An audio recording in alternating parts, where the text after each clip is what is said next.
Colleagues, it's Tusanan PM Sabata.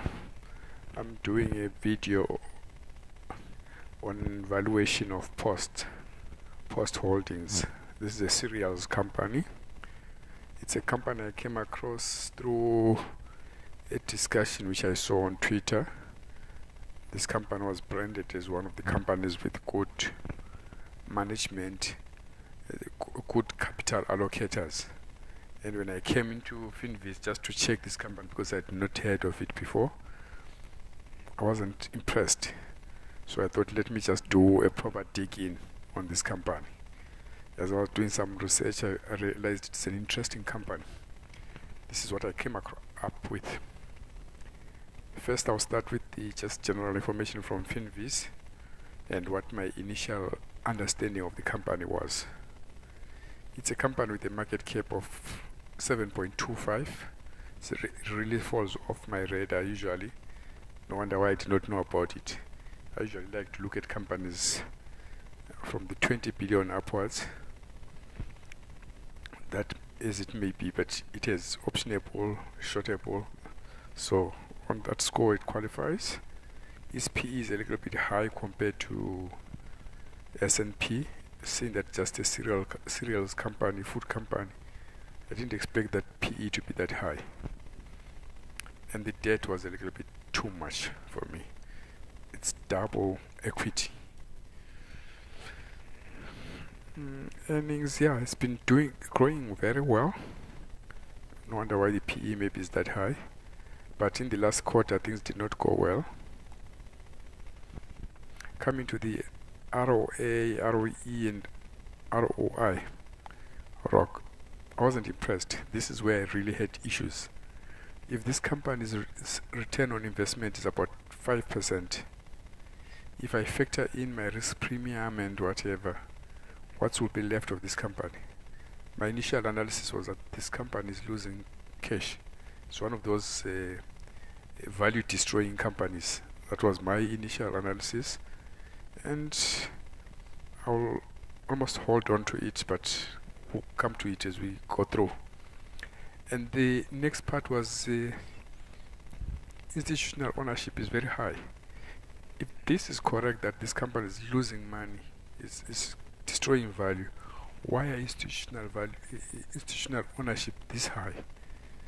It's a thing I wanted to understand now. This was contradicting. I would have expected institutional ownership to be very low because the company is a cash losing one. Gross margin is fine. Operating margin for a food company I think is good. Yeah, the price target by analysts is about 122. It hasn't traded to that range within the past year, because in the past year the highest has been 114 per se. And based on the range, we are stuck in the middle of this range. So much to write about there.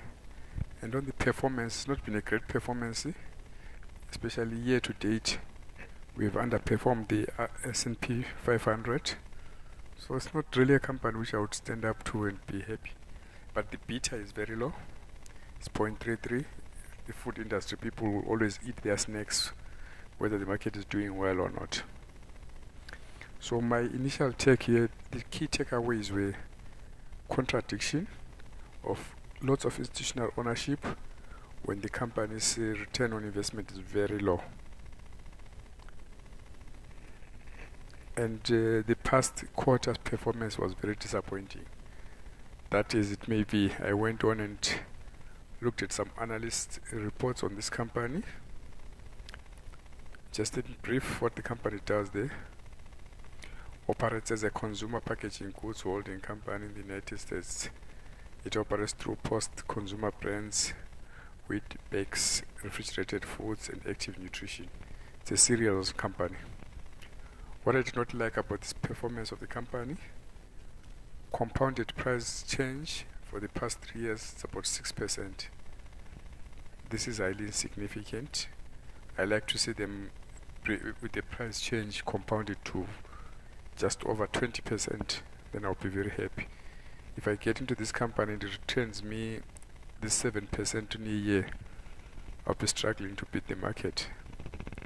Even though I use options, I like to see good companies with a change of more than 20%. Growth, revenue growth, 5% is within the ballpark for most companies. I wouldn't complain that much, but the trend recently is not that impressive. In the last year, revenues are down 3.5%. Last quarter, almost 11% down. Not impressive. So recently the company's been doing badly. I spoke about this PE being a little bit too high. It's almost double. It's not only a little bit too high, it's way too high. It's double the S&P 500, double the sector. Not a good place to be. Compared to other companies in the sector, it's very good on EBITDA, but on revenue growth, it's a proper disappointment. Same story here. If I had to look at these companies and decide whether I wanted to invest, definitely I'll be looking at this up there. Definitely not post. So I'm still disappointed either way I look at it. Then I went and did an intrinsic valuation on this company. I did a 12-month rolling trailing 12-month analysis because their year end is in September. So we are waiting for a new 10K, which is not yet out. So I used the previous 10K and the recent 9 months third quarter results to come up with my information. I populated that. The real changes which I made were here. I gave them a growth of 5%. This is on the back of the last year's growth being that, but when you go to Yahoo Finance, they're estimating that in the coming 2 years it will be about 5%, and I stuck with that 5% going forward. And it also plays around the industry average, slightly below the industry average, because that's where they've been operating anyway. Operating margin, I stuck with 13%. That's what they've been doing. It's within the ballpark of the US industry. And yeah, reinvestment, I gave them the industry average. Risk-free rate, I'm using the 10-year treasury bond rate. Initial cost of capital, this is very interesting, 3.56, but I'll come to it. And yeah, there are some options which I've also included and calculated. Going forward, I said their return on capital will be about 7% compared to a cost of capital of 3.56. So just to go back and touch on the initial cost of capital. Before I do that, let me just show something here. The book value of equity and debt. Book value of equity is 3.2 billion. Debt is about 7.2 billion. So they have almost double debt compared to equity, which is very high. This is book value, it's not market value. Where I'm going now is the market value calculations. Based on the market value calculations, here I've used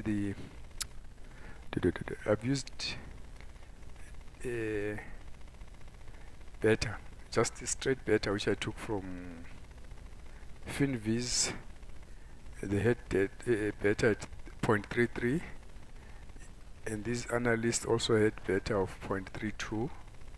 So I just went with that. I did not use a bottoms up beta.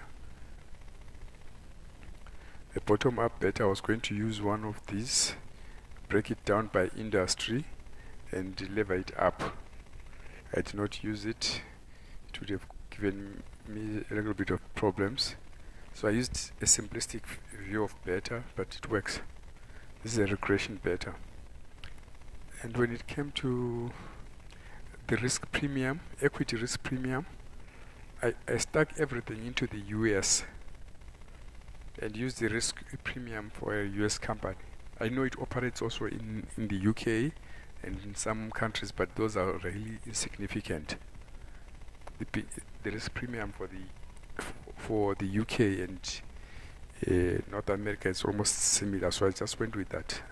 I wasn't being fussy, but when I redo these valuations, when I now have the recent 10K, I'll be a little bit thorough on that, but it wouldn't give me anyway off by 0.2%.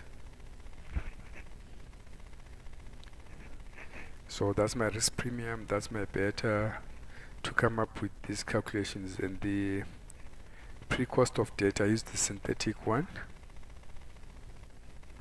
Let me just go. The synthetic rating, what I do is I calculate the interest coverage rate, then use this lookup table to find out what rating this could be at.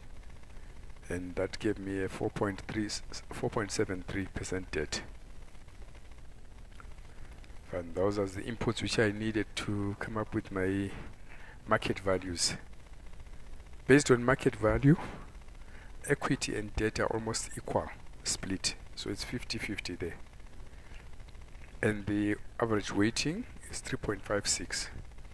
So if I would go back to my initial analysis when I said this was too low, it is not. They are not actually losing value. If my calculations are correct, they are not losing value, but there's not much margin, because if the cost of capital is 3.56 and they are returning 4.8, the margin there is insignificant.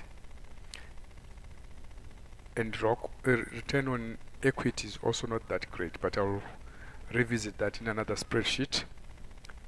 So initially I can give them leeway and say they are not losing value, but they're not making much. And being a company which has been doing lots of acquisitions, I don't see the benefit of those acquisitions and filtering through here. And they are really loaded on debt. If the market was to go down, this will quickly change. They might end up seeing themselves with this dropping to, say, by 20%, and this would be very skewed, and their covenants will be tough to match. So this company's debt, even at market value, is very, very sensitive. I think it's way, way too high, but there is a spreadsheet which I worked out to find out that. This is the spreadsheet. I look at it for optimum capital structure.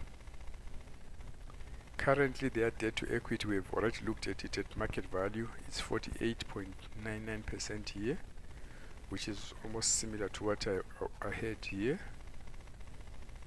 of 50. But this spreadsheet is more precise. So they're currently running at 48.99, and here I'm using the risk-free rate, even if theirs is a little bit higher.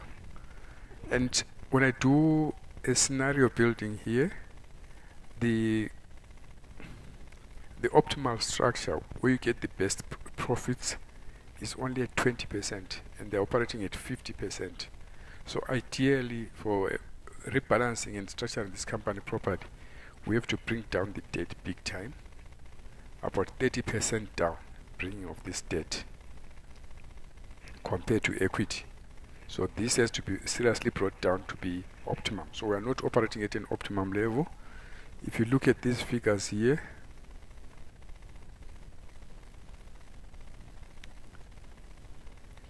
the debt to equity ratios are up there. Currently we are at almost 50, which gives us a value of 6 billion, but the optimum one is at 20. That's where you get the highest value of 28 billion.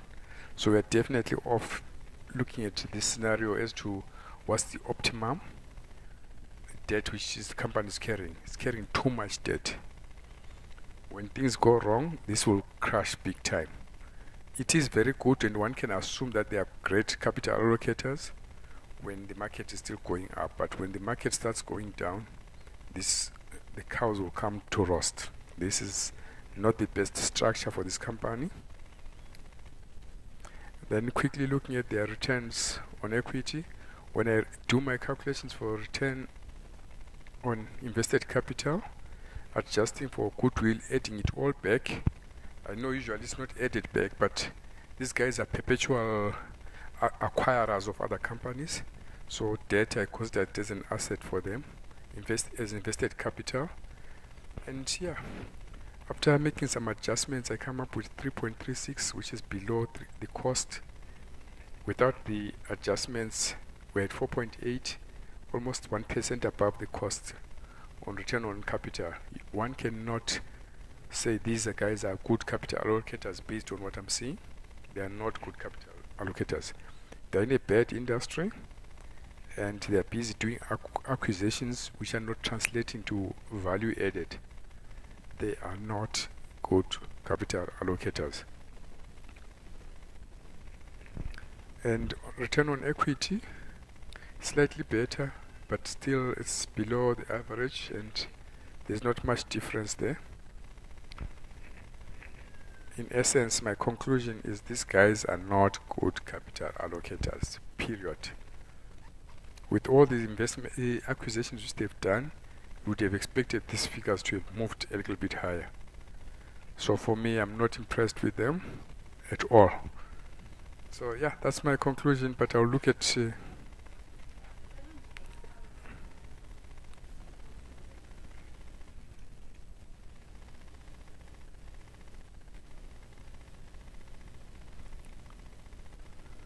1 2 1 2, okay.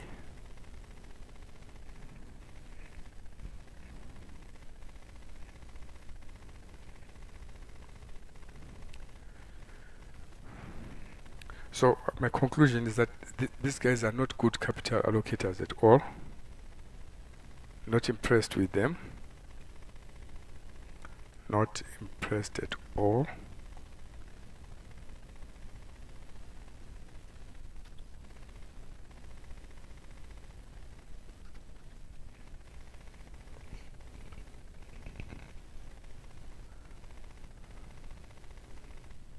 So to conclude, I'll just go and look at the technical charts and see how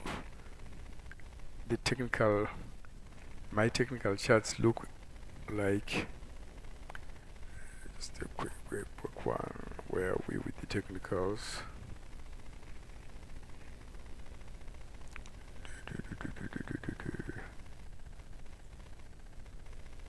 Where is post? Looking at the weekly chart, I won't dwell much on the technicals, but I will just do a few recordings. Yeah, the green line here represents where I see value and where we're currently trading. It's very close. And also remember, I said it's almost stuck in between the average of the 52-week range. So that's where value is, and that's where we are trading. And there's no exact technical clarity of what to do here. The moving averages are a little bit flat. We can expect some consolidation. That's the weekly chart. The daily chart, this is a bottoming situation. We have divergence there, a buy divergence, and stochastic is way down. There's some grouping. From a daily chart, we can expect some movement upwards. The same daily chart with the where the market true value, intrinsic value is. Yes, I expect some movement upwards there. The weekly chart is not confirming anything. Just want to, the relative strength, it shows that this is a typical chart where a trader will be impressed with. When this thing goes up, it really shoots up. When it's time to crash, it crashes. Doesn't move around sideways that much. There was the time for crashing with a clear divergence there. Crashed. When it crashed big here. Recently it crashed, but not that big. So this is good for trading, but as an investment, no, I'm not buying this one. It doesn't have any characteristics of good capital allocators and a good trend to be in a good business. So for me, the charts are not telling me much. The intrinsic valuation is not telling me much, except that this is a bad company to be in. they are not capital allocators. Initially, my investigation was that guys were saying these guys who are running this company are good capital allocators. The data which I've got is not supporting that. I'm closing out. To Sanam PM Sebata, I thank you. Bye-bye.